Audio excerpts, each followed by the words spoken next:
हाँ ये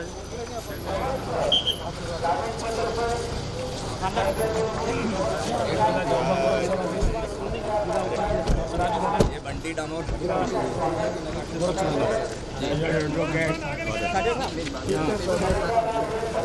भारत माता की जय, भारत माता की जय।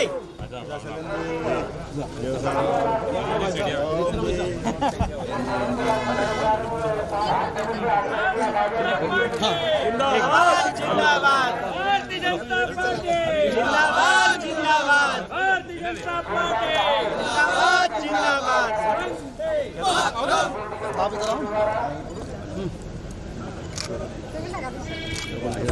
ये सुनीता पवार है, ये सुनीता भूरिया है।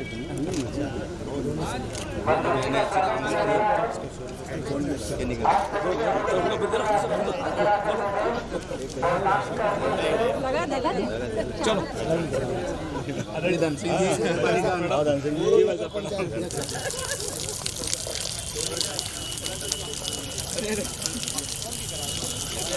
अनुरोध मंचासीन मंच पर लेके आए। अध्यक्ष महोदय प्रतिमा अनावरण कार्यक्रम शुभारंभ करने के बाद में करेंगे। कार्यक्रम शुभारंभ पहले होगा, उसके बाद प्रतिमा का अनावरण होगा। कृपया सीधे मंच पर आए।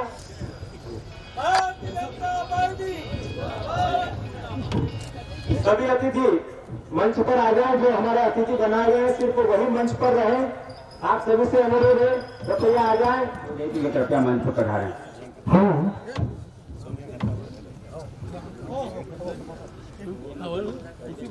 हमारे आज के आयोजन में पत्रकार महोदय आदरणीय श्री अर्जुन सिंह जी चंदेल से अनुरोध करूंगा कि वे भी मंच पर पधारें।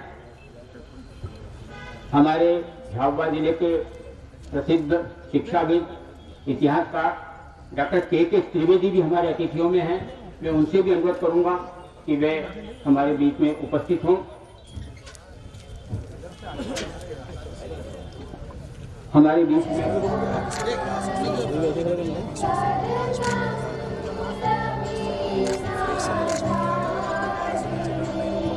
हमारे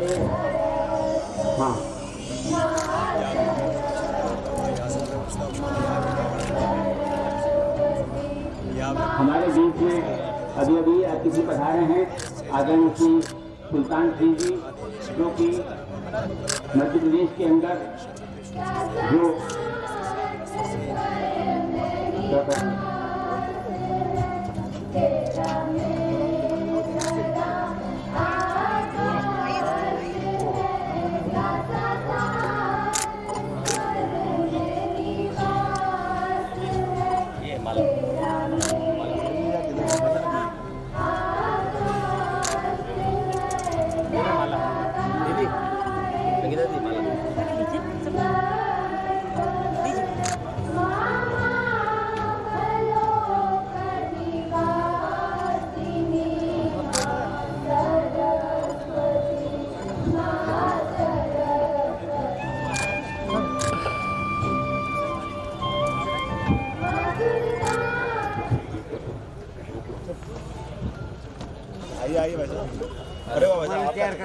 हमारे अतिथि आदरणीय कुमार साहब भी पधार चुके हैं।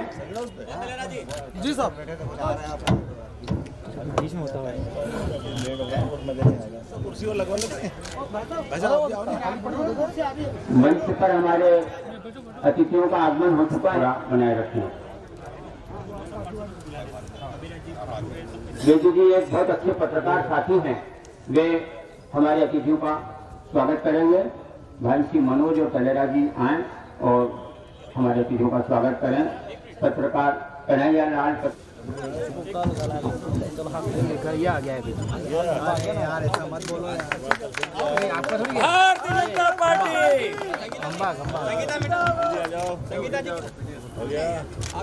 भारत माता की बोलो भारत माता की जय, भारत माता की जय। मुकेश हरियाण, दिलीप जी वर्मा, हरिजी यादव, हेमंत परमार, कमलेश जैन, ये हमारे मार्गदर्शक हैं। बताइए बार बार मुझे ना आग्रह करना पड़े, समस्त पत्रकार साथी आ जाए और स्वागत करें। सभी अतिथियों का बारी बारी से स्वागत करें। आगमन के साथ निकलने के लिए बसों की कक्षा मनीष राघोला मानकलाल जी, आप सभी स्वागत करें। रितेशन साहब, बताइए जिनका नाम पुकार चुका हूँ सभी आ जाए। सलीम जी सोरानी,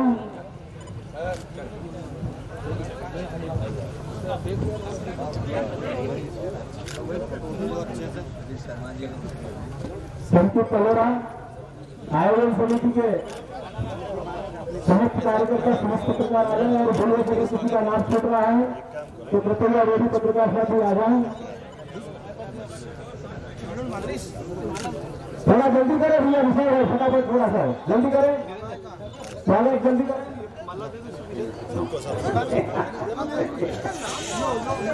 आइए अब आप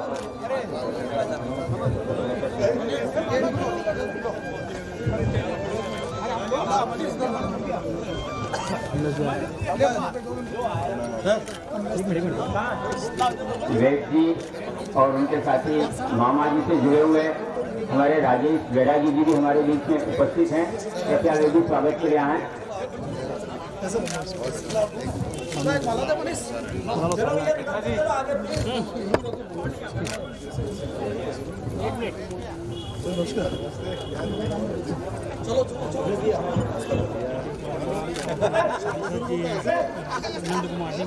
आज के हमारे इस आयोजन और अतिथियों को स्वागत के लिए लोग कितने आतुर हैं ये हमारे अतिथियों ने महसूस कर लिया होगा। इंस्टीट्यूट के खानजा नगर के में हमारे अतिथि डॉक्टर यादव को बताना चाहूँगा कि ये खानजा नगर की एक अपनी बड़ी संपन्न परंपरा रही है कि वे अपने अतिथियों का स्वागत हमेशा करने के लिए आतुर रहते हैं। मैं यह भी विशेष तौर से बार-बार देख रहे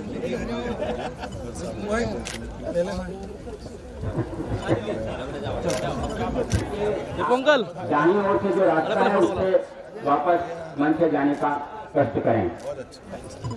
मैं इस स्वागत की कड़ी के साथ ही यह उल्लेख करना चाहूंगा कि खानजा की जो नगरी है वो अपने आप में एक बहुत ही प्रसिद्ध और पवित्र नगरी है। मलूक दास जी का इस नगरी से संबंध रहा है। मैं अपने निर्वाण और समाधि के लिए यहाँ से स्वागत किया जाएगा। मंडल अध्यक्ष समस्त उपाध्याय एवं सभी मंडल अध्यक्ष आ जाएं और सबका स्वागत करें।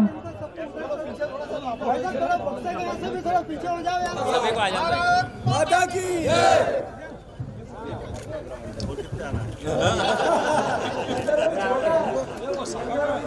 लाओ सापा लाओ। स्वागत अगर हो गया तो हेलो सुरेश भाई सामने से चले भाई ऑटो में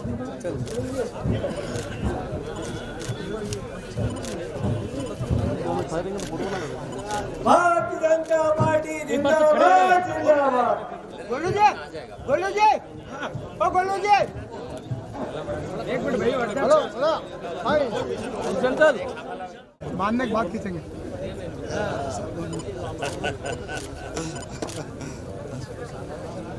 हो गया रैली करो आप।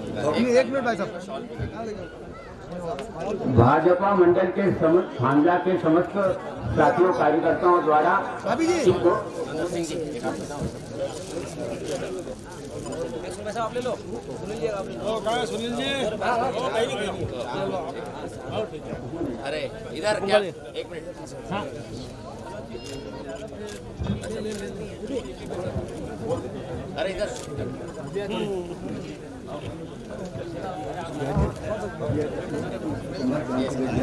लिस्ट है।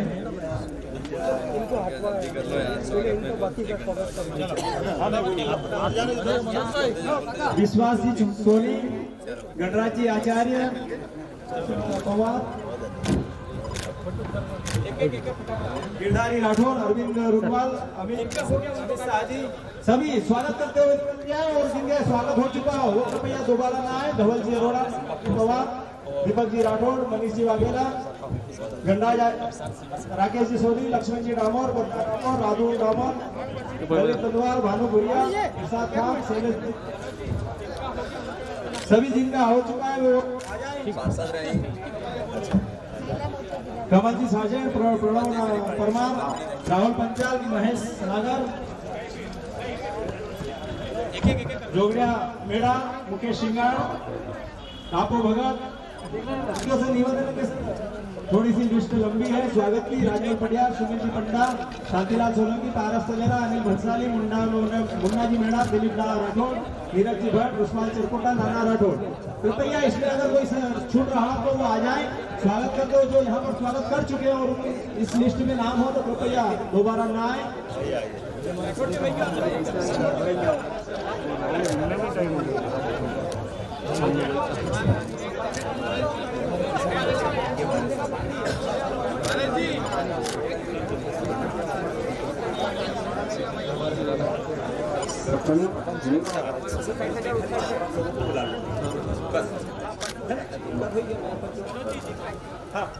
भैया सभी नीचे आते जाए, जिन्होंने स्वागत कर दिया प्लीज नीचे आ जाए।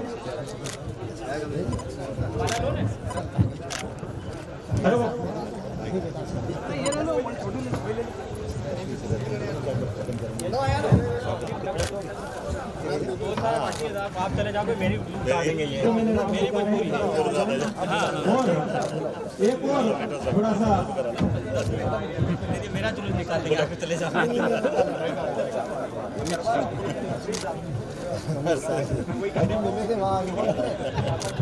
अरे वही और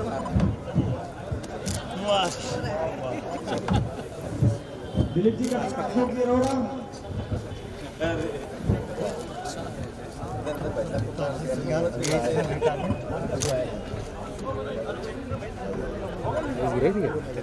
नहीं किया, मैंने तो नहीं करा,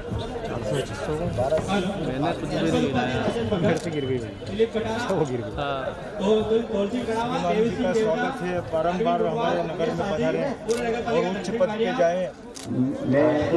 आयोजन में जो आप सब लोग पधारे हैं उनसे मैं एक हमारी परंपरा माने और इसके साथ ही मैं मंत्री जी से भी पुनः अनुरोध करूंगा कि क्योंकि स्वागत में जो भी समय लगा है लोगों ने बहुत दिल खोल कर स्वागत किया है, तो आप कृपया जो उदारता आपने यहाँ आने में बरती है समय के मामले में भी ऐसी उदारता आप बरतें।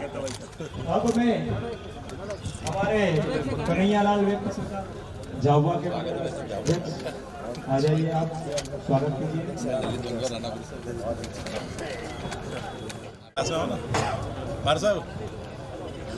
अब में हमारे जो समिति कन्हैयालाल में पत्रकार समिति के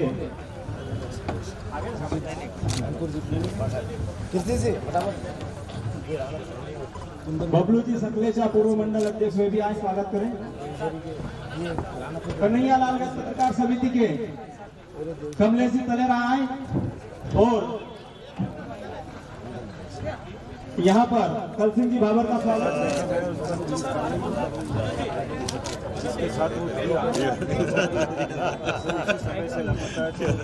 पौधे लगाए जाए फूलों के बाहर। जी हाँ, इतनी तकलीफ कर कीजिए साहब। और आपने बहुत कार्य करे, कल सिंह जी ने भी यहाँ बहुत बड़े बड़े कार्य करे, 2 पुल भी बनाए यहाँ। माननीय सिविल अस्पताल डॉक्टर मोहन जी यादव, मुख्य शिक्षा मंत्री, दिल्ली अग्निपथ संपादक सत्यनारायण जी पवार, नारायण जी स्वागत, वंदन, अभिनंदन। कन्हैयालाल पत्रकार समिति आपका स्वागत करती है और बेस से आप सभी का स्वागत करें।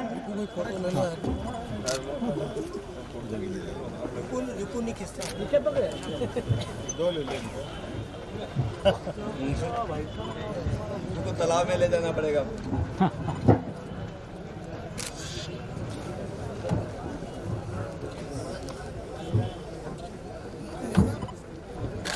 साथियों से भी इधर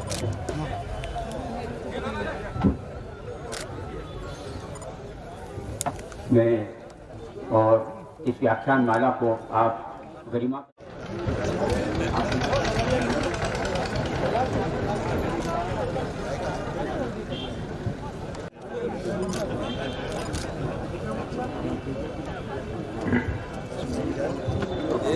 युवा मोर्चा जिला के अभी चुनाव मैदान के सामने झाबुआ आंध्रा के जो पत्रकार लोग हैं वो सभी मिलकर अरे वैसा बाजू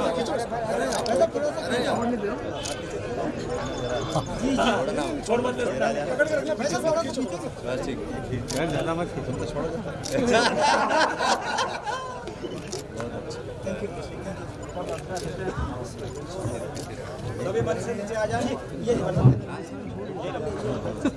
सभी हमारे बीच उज्जैन से आए हैं।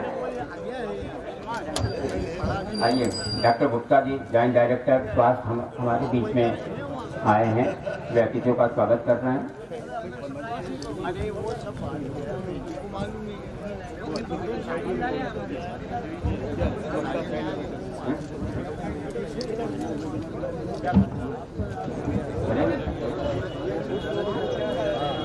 हमारा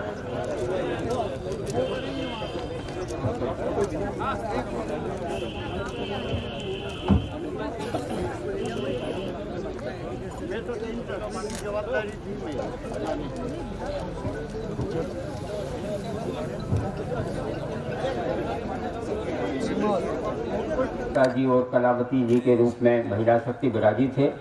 वहीं आज के इस आयोजन में स्वर्गीय श्री कन्हैयालाल जी वैद्य की बहन कृष्णा जी वैद्य और नारायण जी भट्ट की श्रीमती भट्ट, वैद्य जी की पुत्री कुमारी क्रांति वैद्य और श्रीमती रविंद्र दिशावत, ये सभी लोग उज्जैन से पधारे हैं और मैं इनसे भी अनुरोध करूंगा कि वे आएं और सबका स्वागत करें।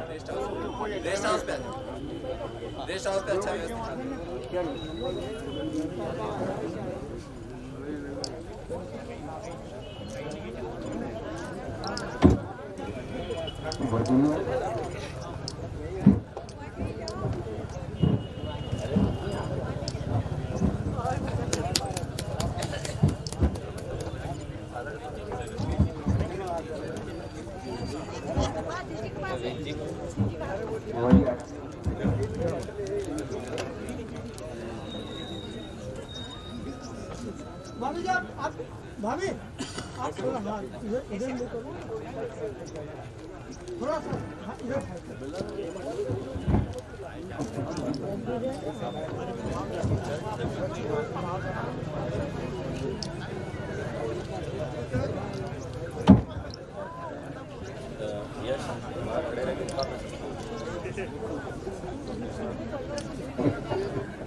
का संकल्प लिया था कि हमारे पुराने लोगों की स्मृतियां हमेशा लोगों के दिल दिमाग में रहे, उनसे प्रेरणा मिलती रहे।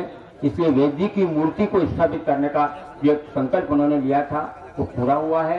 वैद्य जी की परिवार और वैद्य समिति की ओर से उन्हें इस बात के लिए बहुत बहुत आभार प्रकट करते हुए मैं भाई श्री बंटी जी से अनुरोध करूंगा कि वे नगर पालिका अध्यक्ष के रूप में अतिथियों का स्वागत भाषण करें। माता की, भारत माता की। आज स्वर्गीय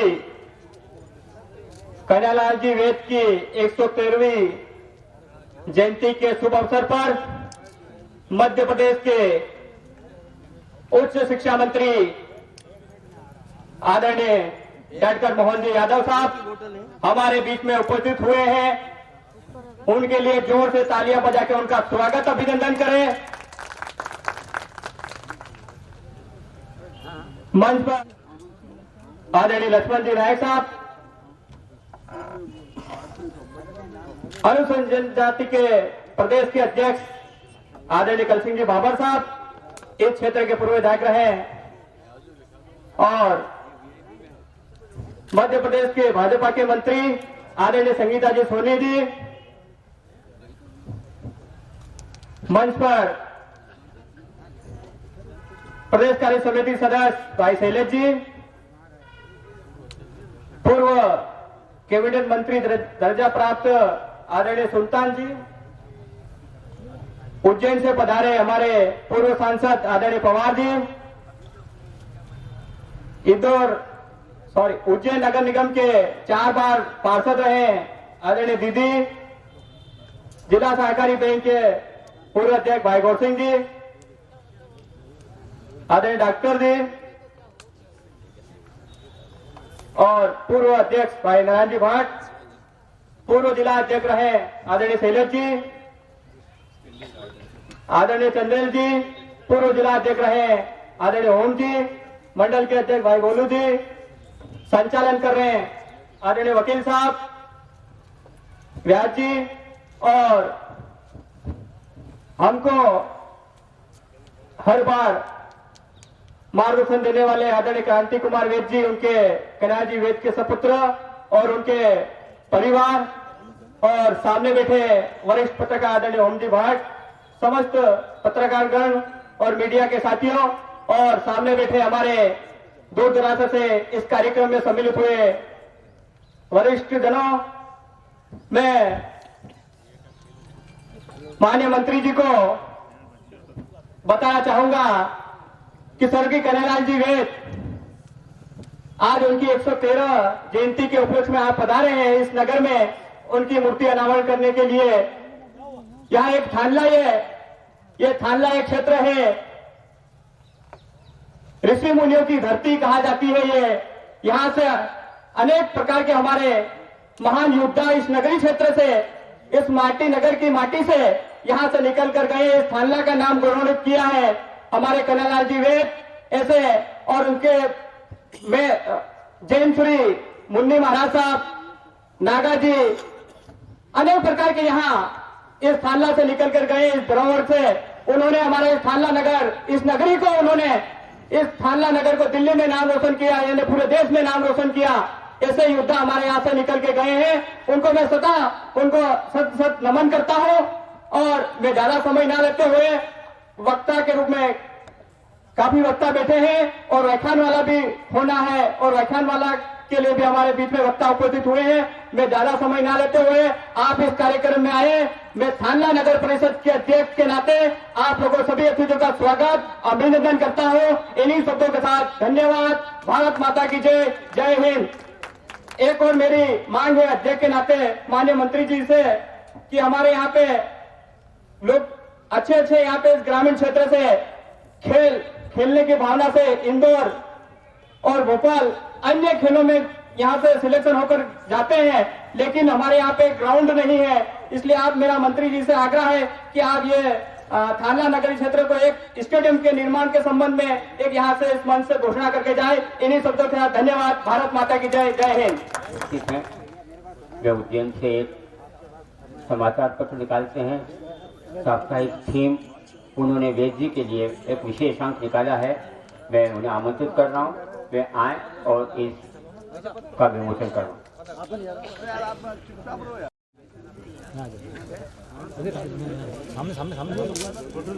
श्री केसी यादव,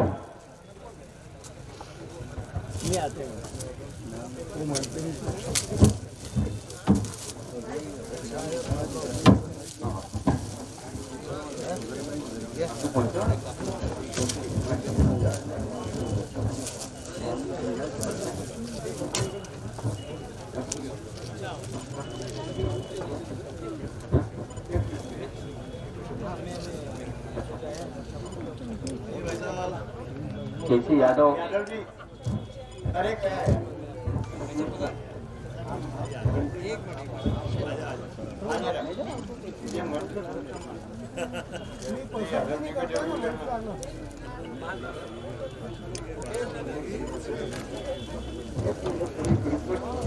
और एक उच्च शिक्षा मंत्री जी मौजूद हैं। यहाँ पर एक महाविद्यालय है जिसका नाम कन्हैयालाल वेद स्मृति महाविद्यालय रखना है। यह हमारी बहुत लंबी पुरानी समय से मांग है और ये आज ही यदि पूरी हो जाए तो बहुत अच्छा, क्योंकि सारी प्रक्रिया पूर्ण हो चुकी है। सिर्फ कलेक्टर के वक्त में शायद आदेश भी आ चुका है, वो करना है। तो वैद्य स्मृति महाविद्यालय की घोषणा आप तुरंत कर दें ताकि एक यादगार समारोह हो जाए।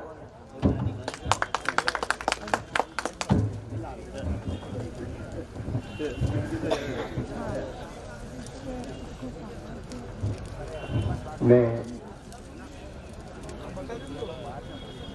मंच के लोगों, पहले मैंने आप लोगों से क्षमा मांगी थी कि स्वागत की कड़ी बहुत हो रही है। अब मैं मंच से जो हमारे अतिथि हैं उनसे भी क्षमा मांग रहा हूं और अनुरोध कर रहा हूं कि लोग मान नहीं रहे हैं, आपका स्वागत करना ही चाहते हैं। तो ऐसी स्थिति में, और दूसरा मैं अपने आप से भी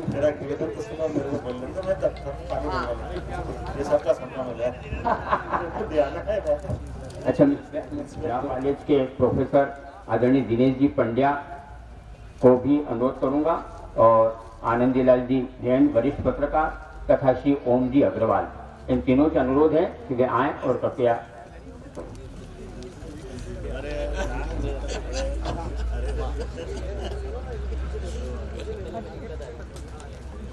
बैठक में जाना है। और वो कह रहे हैं कि जल्दी से जल्दी उन्हें यहाँ से विदा देने का प्रयास किया जाए। उनका उद्बोधन और हमारा मुख्य आयोजन, मूर्ति का अनावरण, ये चीजें हैं ही, साथ ही व्याख्यान माला भी है। किंतु मैं, क्योंकि मंत्री जी जो हैं वो जाना चाहते हैं, फिर भी उसके पहले मैं भाई श्री कलसिंह जी भाबर से अनुरोध करूंगा कि वे जो शब्द कहें। भारत माता की, भारत माता की। आज जिस प्रकार का कार्यक्रम है, अनोखा कार्यक्रम, और इस अनोखा कार्यक्रम में हमारे उच्च शिक्षा मंत्री आदरणीय भाई साहब डॉक्टर मोहन यादव जी हमारे बीच में उसके मुख्य अतिथि हैं। हमारे बीच में जिलाध्यक्ष लक्ष्मण सिंह जी, प्रदेश मंत्री भाभी जी, इस नगर पंचायत अध्यक्ष बंटी भाई, उपस्थित समस्त पदाधिकारीगण, क्योंकि भाई साहब को बहुत जल्दी जाना है, जल्दी करना है अपने को ये कार्यक्रम, इसलिए मैं कहना चाहूंगा इस कार्यक्रम में हमारे पूर्वजों ने कहा है, कर्म किए जा फल की आस मत करो, आज नहीं तो कल फल जरूर मिलेगा। आज माननीय कन्हैयालाल जी वैद्य की इस जयंती के शुभ अवसर पर हर साल कार्यक्रम होता है यहाँ पर। आज ये पहला कार्यक्रम ऐसा कि उनकी मूर्ति का अनावरण आज माननीय भाई साहब के हाथों होना था।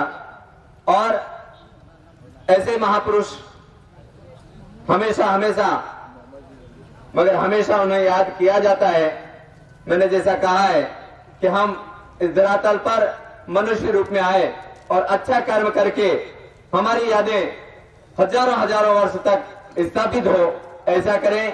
आज माननीय कन्हैयालाल जी वैद्य ने इस मां भारती के लिए अपना तन मन धन सब कुछ न्यौछावर करा है, उसका परिणाम आज सैकड़ों साल बाद भी आज हम उन्हें याद कर रहे हैं। हमें हमेशा याद करते रहें, ऐसा हम कर्म किए जाएं। भाई साहब को जाना है इसलिए जल्दी है कि ना बहुत कुछ था। इति मैं यही मेरी वाणी को विश्राम देता हूं। धन्यवाद। भारत माता की जय। जिले के युवा भाजपा अध्यक्ष श्री नायक भी हमारे बीच उपस्थित हैं। मंत्री जी के संबोधन के पहले उनसे अनुरोध है कि वे कृपया 2 शब्द कहें।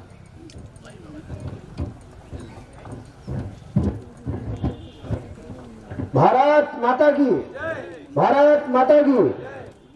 आज हमारी थांदला की माटी के एक सपूत कन्हैयालाल जी वैद्य जी के मूर्ति अनावरण कार्यक्रम में उपस्थित मंच पर परम सम्माननीय हमारे मध्य प्रदेश सरकार के मंत्री डॉक्टर मोहन जी यादव जी साहब, हमारी प्रदेश के मंत्री सम्माननीय संगीता दीदी, हमारे प्रदेश के अध्यक्ष एसटी मोर्चा के परम सम्माननीय कलसिंह जी भाबर, हमारे मंडल के अध्यक्ष गोलू जी उपाध्याय, इस नगर परिषद के अध्यक्ष सम्माननीय बंटी जी डामोर, हमारे पूर्व के जिलाध्यक्ष ओम जी शर्मा, हमारे प्रदेश कार्यकारिणी के सदस्य सम्माननीय शैलेश जी दुबे, हमारे पूर्व जिलाध्यक्ष सम्माननीय मनोज जी सेठिया और सभी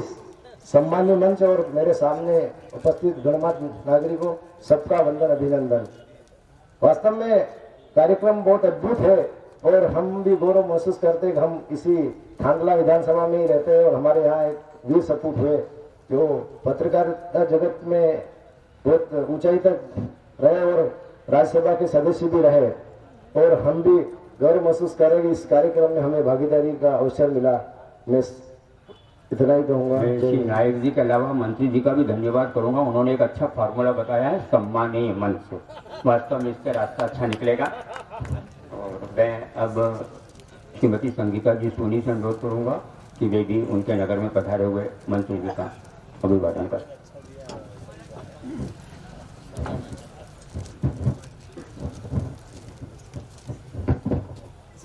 बोलिए भारत माता की, भारत माता की। आज के इस बहुत ही पुनीत दिवस पर इस कार्यक्रम में उपस्थित हमारे मध्य प्रदेश सरकार के मंत्री माननीय मोहन जी यादव साहब, उपस्थित हमारे जिला के जिलाध्यक्ष लक्ष्मण सिंह जी नायक साहब, उपस्थित हमारे आजादा मोर्चा के अध्यक्ष प्रदेश अध्यक्ष कल सिंह जी भावर साहब, उपस्थित हमारे साथ हमारी बहन बैठे हैं जो कि 5 बार से पार्षद का चुनाव वहां पे जीतते आ रहे हैं उज्जैन में और लगातार भारतीय जनता पार्टी के लिए काम कर रहे हैं, ऐसी बहन हमारी कलावती जी, उपस्थित हमारे पूर्व सांसद पवार साहब, उपस्थित चंदेल जी, उपस्थित इस सुल्तान सिंह जी भाई साहब और उपस्थित इस आयोजन में जो सबसे अहम भूमिका निभा रहे, ऐसे काम करके जो हमको सबको दिखा रहे हैं कि इस राह पर हमको चलना है और उन्होंने जो प्रतिज्ञा ली थी उस प्रतिज्ञा को पूर्ण कर रहे हैं, ऐसे हमारे सबके नगर पालिका अध्यक्ष हमारे बंटी जी डामोर साहब, सम्मानीय मंच, सभी उपस्थित मातृशक्ति, सभी उपस्थित गणमान्य नागरिकगण, बहुत ही खुशी का अवसर है कि आज हम माननीय स्वर्गीय श्री कन्हैयालाल जी वैद्य जी की 113वीं जयंती के उपलक्ष्य में ये आयोजन कर रहे हैं। उनकी प्रतिमा का अनावरण करने के लिए हम आज इकट्ठे हुए हैं और जो मैं देख रही हूँ, जो मैं उनके बारे में पढ़ती आ रही हूँ, उससे आज एक चीज बहुत अच्छी देखने को मिली है कि उन्होंने पूरा बचपन यहाँ इस भूमि में रहे हैं और यहाँ इस भूमि में उन्होंने जन्म लिया है। पूरा बचपन उन्होंने स्वतंत्रता के लिए और अपना माँ भारती के लिए उन्होंने समर्पण कर दिया था कि जो भी काम है मैं निस्वार्थ भाव से माँ भारती की सेवा करूंगा। वाकई में आज ये मिसाल है हम लोगों के बीच में और ये सोचने का एक अवसर भी है कि जिस पार्क में उनकी प्रतिमा का अनावरण होने जा रहा है, उस पार्क के लिए मैं चाहूंगी कि जो नगर पालिका के यहाँ हमारे अध्यक्ष बैठे हुए हैं, उन्होंने एक प्रतिज्ञा ली थी और एक प्रतिज्ञा मैं और उनको लेने के लिए निवेदन करूंगी कि वो एक प्रतिज्ञा और ले कि इस पार्क को ऐसा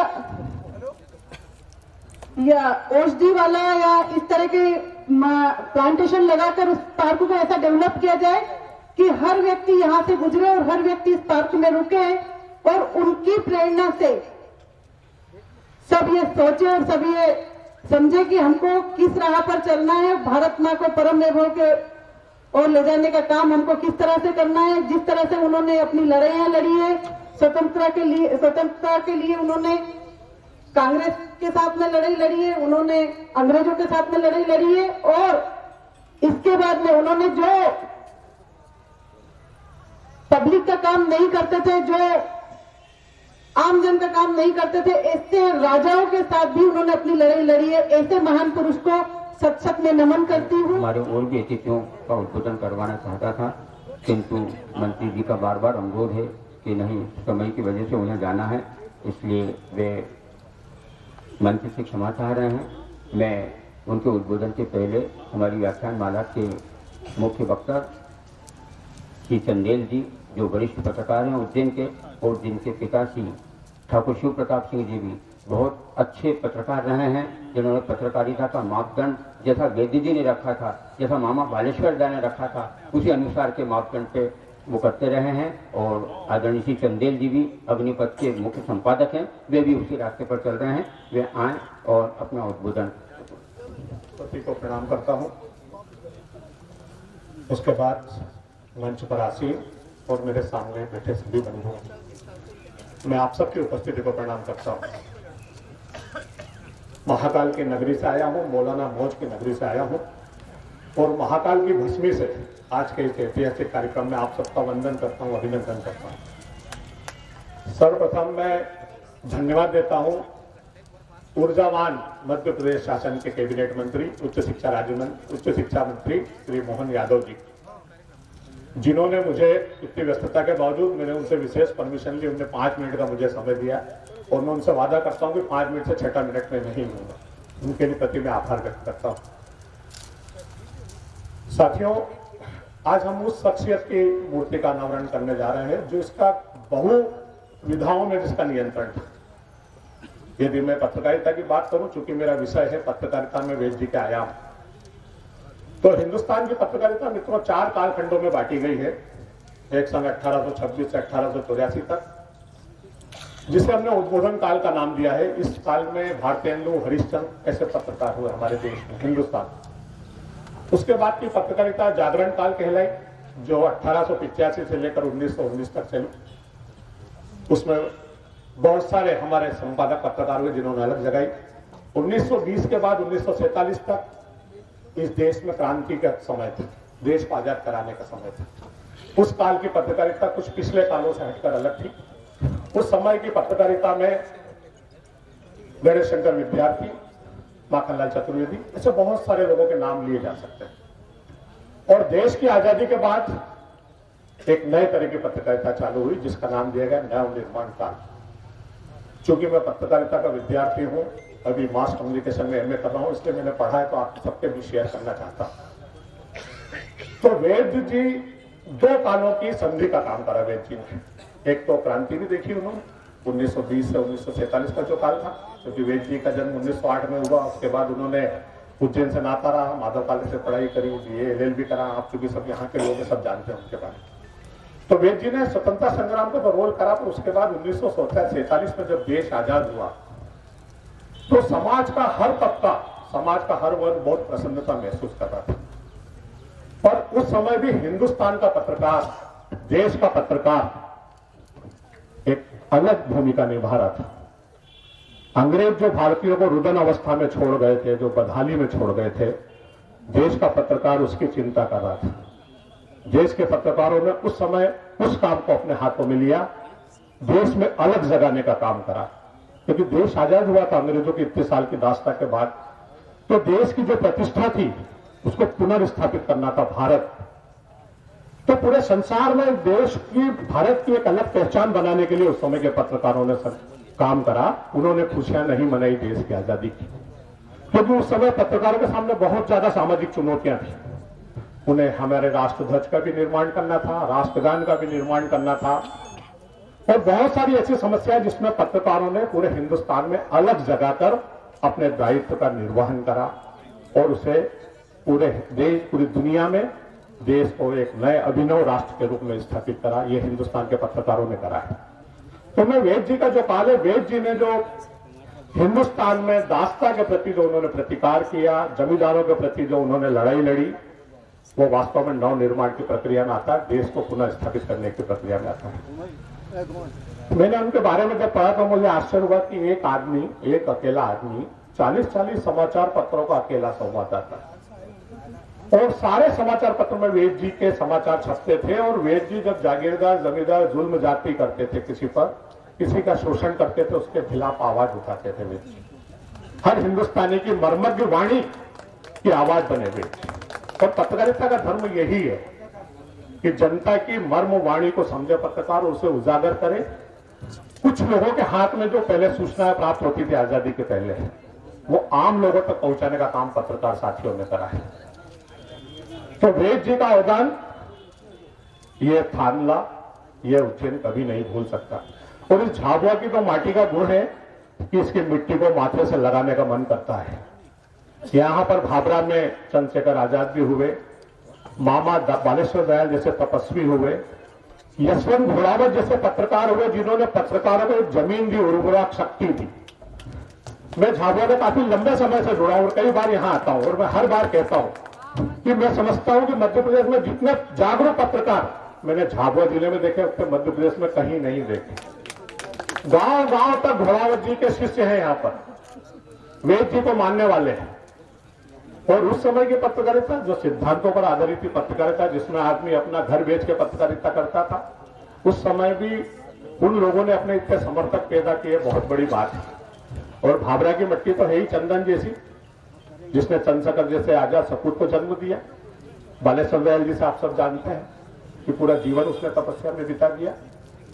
तो यह जमीन वास्तव में हर मायने में, बहुत सारे मायनों में सबसे अलग हटकर है। मैं इसको वंदन करता हूं, प्रणाम करता हूं। मैं तैयारी तो बहुत करके आया था, पर चूंकि मोहन जी को जाना है, व्यस्तता उनकी बहुत ज्यादा है, शासकीय बैठक में भी जाना है, मैं अपनी वाणी को विराम देता हूं। और मोहन जी, कॉलेज की बात आई थी, यहां पर जमीन देने की बात स्टेडियम की है, तो शायद स्टेडियम के पास जमीन तो है यहां पर, मुझे जो जानकारी मिली, और उसके लिए संसाधन जुटाने के लिए 2 करोड़ रुपए की थादला वासियों को जरूरत है। जमीन तो है प्लेग्राउंड। तो मैं अनुरोध करता हूं कि आपकी जो आज हैसियत और जो ताकत है मध्य प्रदेश शासन में, हम सब समझते हैं कि शिवराज सिंह जी आपका कहना नहीं टालेंगे, क्योंकि मोहन तो सबको प्यारा होता है, चाहे अर्जुन हो चाहे शिव हो। और थांडा वासियों का इतना अभिभूत प्रेम देखकर मैं तो आश्चर्य कर गया, मोहन जी इतने दिन से आप आए क्यों नहीं? और आप जल्दी जल्दी आया करो ताकि स्वागत की थोड़ी लाइन कम हो। ये मंच, बंटी भाई यहाँ बैठे हैं, नगर पालिका के अध्यक्ष। बंटी भाई से अनुरोध था कि इस मंच की साइज 3 गुना बढ़ाना अगली बार यदि मोहन जी आए थे। ये मंच निश्चित तौर से आज स्वागत करने वालों से छोटा पड़ गया। आप सबकी भावनाएं जुड़ी चुकी है, आपने दिल से प्यार करते हैं आप मोहन जी को। मैं उनसे अनुरोध करता हूं आप सबकी ओर से कि वेद जी की मूर्ति का अनावरण हो ही रहा, आप सब बधाई के पात्र हैं। मैं चाहता हूं यहाँ के किसी कॉलेज का भी नाम, जैसे यादव साहब ने कहा था, क्योंकि वो तो काम आपके हाथ में, उसमें खेल मंत्री को भी नहीं बोलना पड़ेगा आपको, उच्च शिक्षा मंत्री आप। कॉलेज का भी नाम यदि किसी पत्रकार का नाम होता है तो गर्व की बात है। और मैं स्वयं गौरवान्वित हूं कि मोहन जी मेरे क्षेत्र के विधायक है और मैं उनका मतदाता हूं। मैं इसलिए भी गर्व महसूस करता हूं और उनका अधिकार थोड़ा आप सबसे हटके ज्यादा समझता हूं अपना।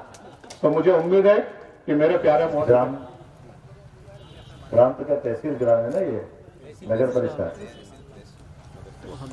नगर परिषद थांडला के आज के इस मूर्ति अनावरण कार्यक्रम में स्वर्गीय कन्हैयालाल जी मेहता साहब के लिए, वैद्य के लिए, सॉरी कन्हैयालाल जी वैद्य साहब के लिए हम सब करतल ध्वनि के साथ समूचे आयोजन का साक्षी भी बने और अपने आप में गौरवान्वित हूँ। मैं जब उज्जैन से वास्तव में अभिभूत था। आपने कहा, हम भी ये अंदाज लगा सकते हैं इस बात का कि देश की आजादी के पहले कभी कभी परमात्मा को जब अच्छी कोई लीला रचनी होती है तो बहुत सारे संकेत देते रहते हैं। झाबुआ, अलीराजपुर आज भी ये आमतौर पर बड़ी तनख्वाह लेने के बावजूद भी बड़े पैमाने पर अधिकारी, कर्मचारी, बाकी लोगों को एक अपने आप में डर लगता है, आने में उनके मन में दुविधा रहती। लेकिन बगैर कोई सुविधा के, वो जो मिली हुई सुविधा उसको लात मार के अगर आगे कोई चलने में, यहाँ पे जो आकर के अपना जीवन पूरा होम करने के लिए, माननीय जिस प्रकार से बालेश्वर जी दयाल का आप बता रहे थे कि वो आए और एक भगवान की तरह यहाँ पे पूजे गए, ऐसे कन्हैयालाल जी साहब के लिए, वेद जी के लिए कि आपने कहा कि जो यहाँ आए और आने के पहले जब यहाँ से पढ़ने गए तो अंदर से जो अंकुरण हुआ उनको पत्रकारिता का, दुर्गा शंकर जी से उन्हें जो अपना सामीप्य पाया माधव कॉलेज उज्जैन में पढ़ने के बाद, ये होता है कि आमतौर पर जब सत्ताएं थी और सत्ता में भी रियासत सत्ता थी, तो रियासतों में तो किसी के खिलाफ बोलना तो ठीक है, सोचना भी अपराध। ऐसे में इतना बड़ा साहस, एक राजा से टकराना और टकराने के लिए सब कुछ होम करने के बावजूद भी अपनी उस मूल अंदर की आग को ठंडी नहीं होने देना। जोरदार ताली बजाओ ऐसे महापुरुष के लिए। कभी कोई कल्पना कर सकता है कि जो कुछ सब कुछ गंवा देने के बाद परिवार और घर में भी जवाब देना पड़ता है। लेकिन परिवार, घर, बच्चे किसी को नहीं देखना और सब कुछ भूलने के बावजूद भी एक नहीं, दो नहीं, तीन नहीं, 40-40, 50-50 अलग अलग प्रकार के साप्ताहिक और समाचार पत्रों में, और इतना बड़ा योगदान कि राजा ने अगर अपनी मनमर्जी की कर ली है और रियासत से लड़ने के लिए तो चट्टान से लड़ने का मादा भी रखा और परिणाम भी पाया। राजा को खुद को गद्दी से हटवा देना, अभी तक तो कोई सांसद विधायक को हटा दे तो बहुत बड़ी बात हो जाती, लेकिन राजा से राज सत्ता छीन लेना ये किसी और के बस की बात नहीं है। ये तो वही हुआ जो 5000 साल पहले कन्हैया ने किया था या ये कन्हैयालाल जी वेद जी ने किया। दोनों में ये समानता, कंस को सत्ता से बाहर करना, ये उस समय के उनके बाल्यकाल की वो बड़ा संकल्प था, जिस संकल्प के माध्यम से हमको मालूम है कि कृष्ण भगवान को कितनी कीमत चुकानी पड़ी।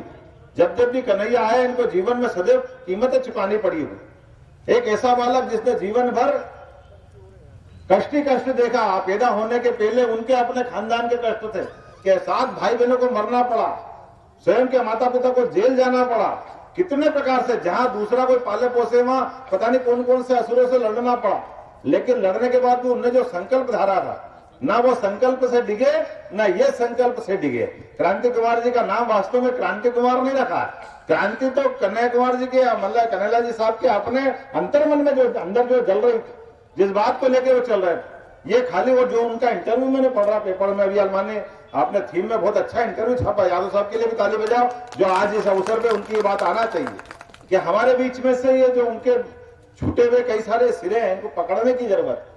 आमतौर पे झाबुआ के अंदर जो जिस प्रकार का वातावरण है, जो मैं बार बार बोल रहा हूँ कि जहां सब प्रकार की उर्वरता थी, लेकिन उर्वरता में जो सबसे बड़ी भीरुता थी, कोई बोलने को तैयार नहीं, जिसको सुविधा मिल गई वो अपनी सुविधा का डकार के आनंद ले रहा, बाकी के लिए सोचने को तैयार नहीं। और ये भोले वाले आदिवासी अंचल में जिस प्रकार से काम करने की गुंजाइश थी, ये राजा महाराजाओं की अपनी सत्ताओं के लिए ये बात सही है, जो उसमें इंटरव्यू में ये भी बात लिखी है, जो इस बात का उल्लेख होना ही चाहिए कि आमतौर पर कांग्रेस का जो आंदोलन चला पूरे देश में वो रियासतों में नहीं चल पाया, वो हमेशा अंग्रेजों की सत्ताओं जगह थी वहां अच्छा आंदोलन चला, लेकिन जहां राज सत्ताएं थी, ये राज सत्ताओं में चलाने में कोई बीच की एक कड़ी ऐसी थी जो टूट रही थी, कहीं ना कहीं कोई बीच में कोई अव्यवधान था या पता नहीं क्या होगा, काल के प्रभाव में हम उसको खाली विश्लेषण कर सकते हैं, उस समय के जो घटना घटी होगी। ऐसे में बड़े बड़े राज सत्ताओं में से उन राज सत्ताओं के अंदर कोई हलचल नहीं थी, और इसीलिए अंग्रेज लंबे समय तक अगर टिके, 1857 की क्रांति के बाद अगर अंग्रेजों ने अपनी दमदारी से पकड़ बनाई है, तो बड़ी पकड़ बनाने में बहुत बड़ा योगदान हमको मालूम है कि राज सत्ताओं ने अपना रोल अदा किया था, जो चाटुकारी करते हुए अपने व्यक्तिगत स्वार्थ के लिए अंग्रेजों को बनाए रखना चाहते थे। जब भी कोई हिंदुस्तान के लोग खड़े होते थे, अपनी बात रखते थे, जनता के बीच जाते थे, तो उनका दमन करने में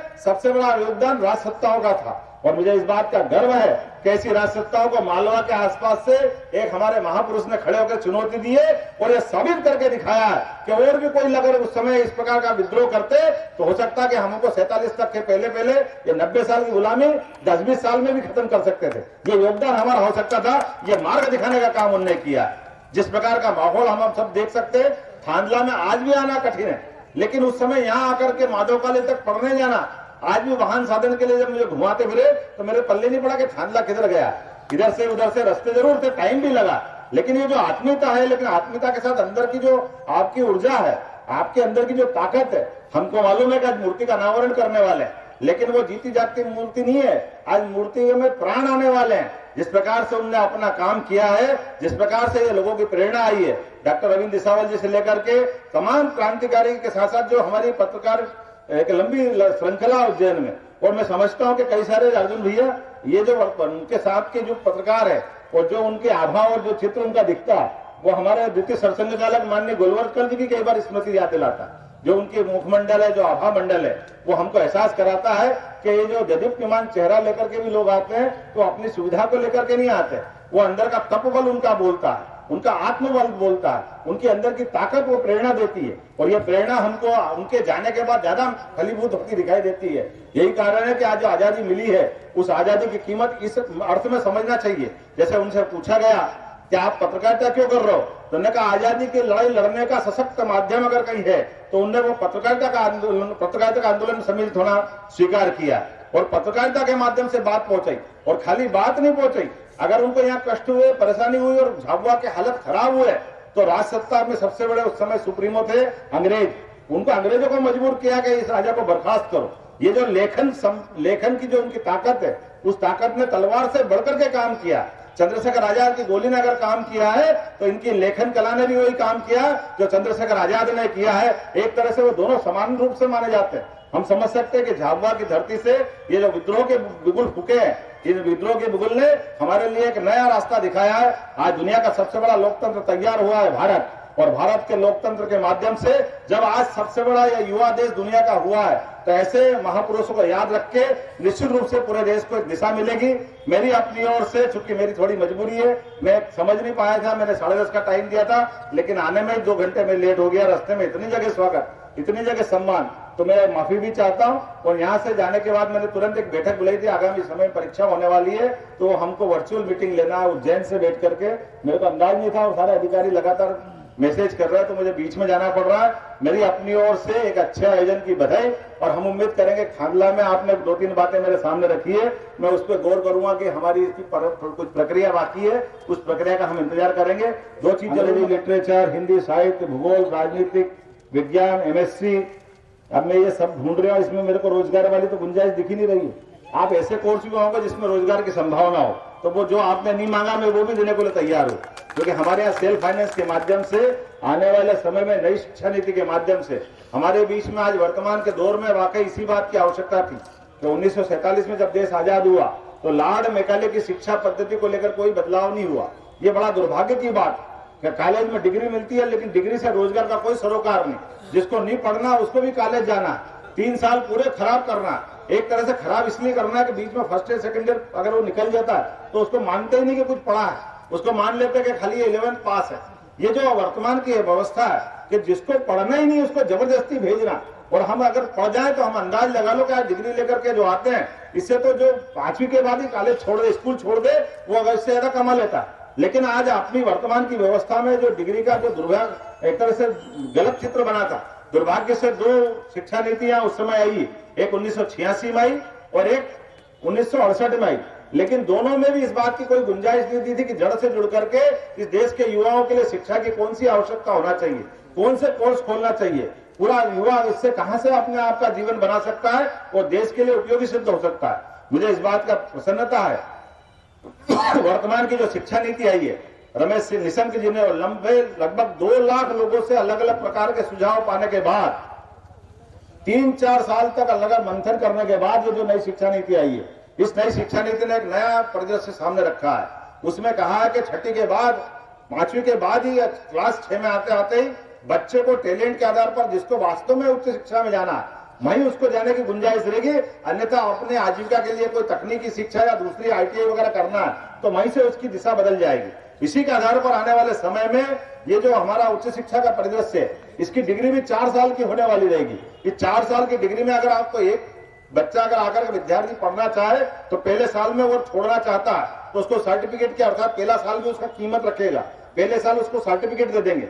दूसरे साल 2 साल अगर पढ़ता और छोड़ता है तो उसको डिप्लोमा में दे दिया जाएगा, और 3 साल अगर पढ़ता है तो डिग्री देंगे, और 4 साल वास्तव में अगर पढ़ने की जो कल्पना की गई उच्च शिक्षा में कि अगर रिसर्च करना चाहता, शोध करना चाहता तो ही उसकी ये डिग्री मानी जाएगी, अर्थात 4 साल में उसकी विधिवत डिग्री होगी। तो ये जो अनावश्यक भीड़ जो खड़ी हुई है वो भीड़ खत्म करने का प्रयास है। और ये जो विश्वविद्यालय के नाम पे परीक्षा कराने के जो संस्थान बन गए, इन संस्थानों को भी सुधारने के लिए आने वाले 2035 के बाद ये विश्वविद्यालय नाम की कोई चीज नहीं रह जाएगी। सभी महाविद्यालय अपने आप में विश्वविद्यालय के रूप में बदल जाएंगे। ये अपनी परीक्षा करा सकेंगे, ये अपने सिलेबस तय कर सकेंगे, ये अपने बच्चों का सब प्रकार से ध्यान रख के जो जहां समसामयिक है, जैसे उदाहरण के लिए अपने झाबुआ के जिले के अंदर खेती अच्छे से कर सकते हैं तो खेती से जुड़ा हुआ सब्जेक्ट लाने में क्या तकलीफ है। अगर कोई बागवानी कर सकता तो बागवानी से जुड़े हुए सब्जेक्ट लाने की जरूरत है। कोई मुर्गी पालन कर सकता है, मछली पालन कर सकता है, तो ये सारे कोर्स आने के लिए गुंजाइश है। और मैंने आपकी जानकारी के लिए बता दूं कि लगभग 8 महीने का मेरा समय हुआ है।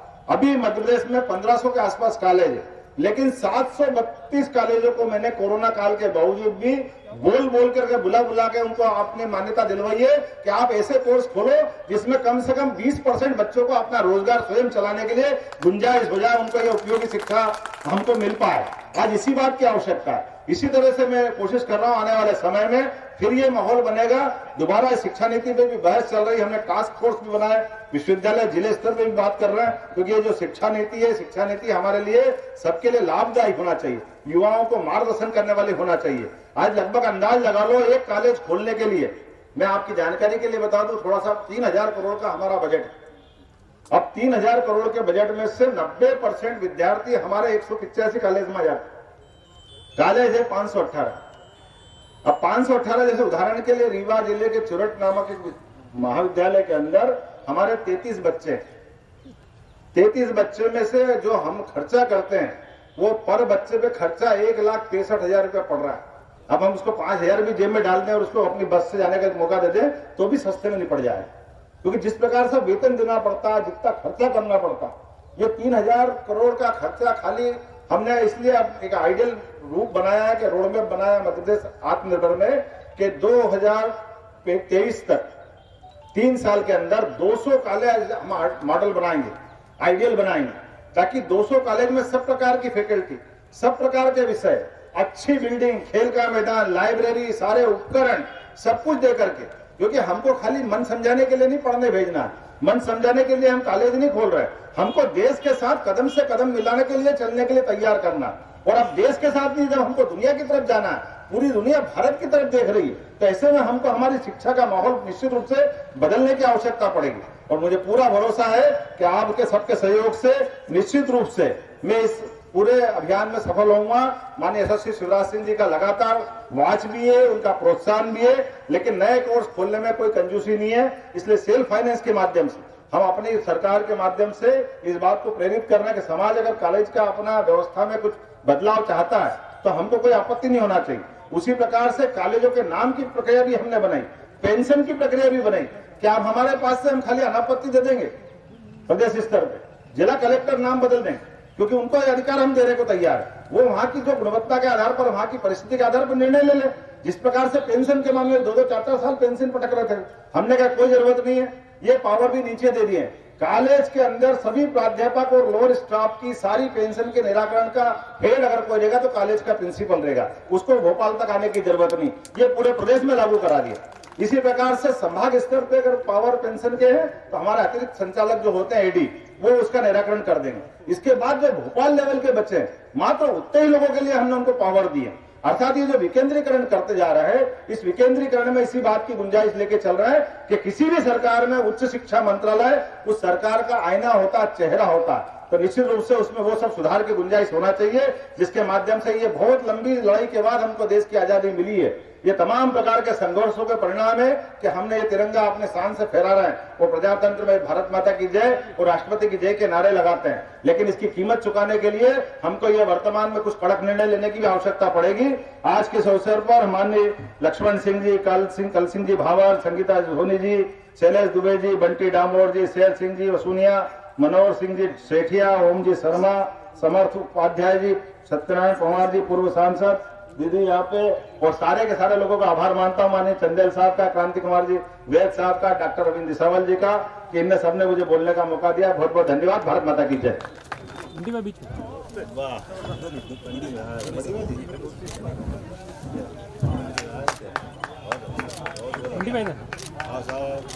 जरा तल्लेरा जी जगह तो पीछे कल सिंह जी दब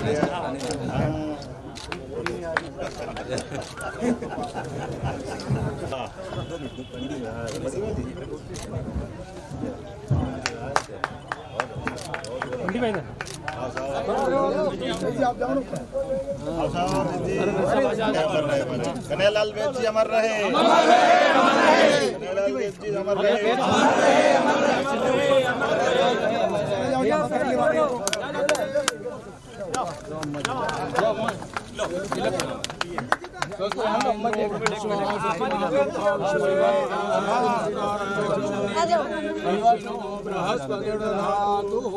मालव्यानि पुष्पाणि समर्पयामि च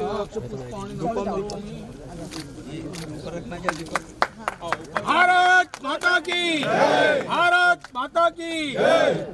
देखना दीपक का जाना।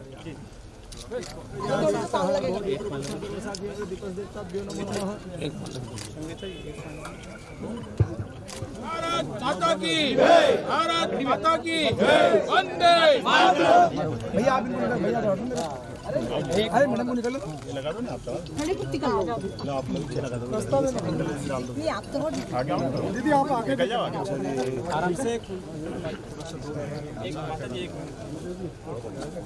क्या रख दो थाली हटा लो पंडित जी थाली ले लो हाथ लगा दो हाथ में ले लो आगे आ जाओ हाथ लगा दो बस बस भाई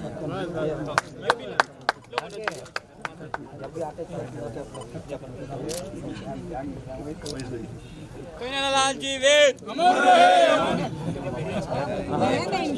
अपन तो बेटी है इनकी और ये बहन बेटी की बहन हूँ इनकी जैसी काम बड़ी करोगा मैं चाहता ही आने वाली बेटियों को ये जोश भरो। भारत माता की काम भूपेन भूपेन धीरे धीरे आराम से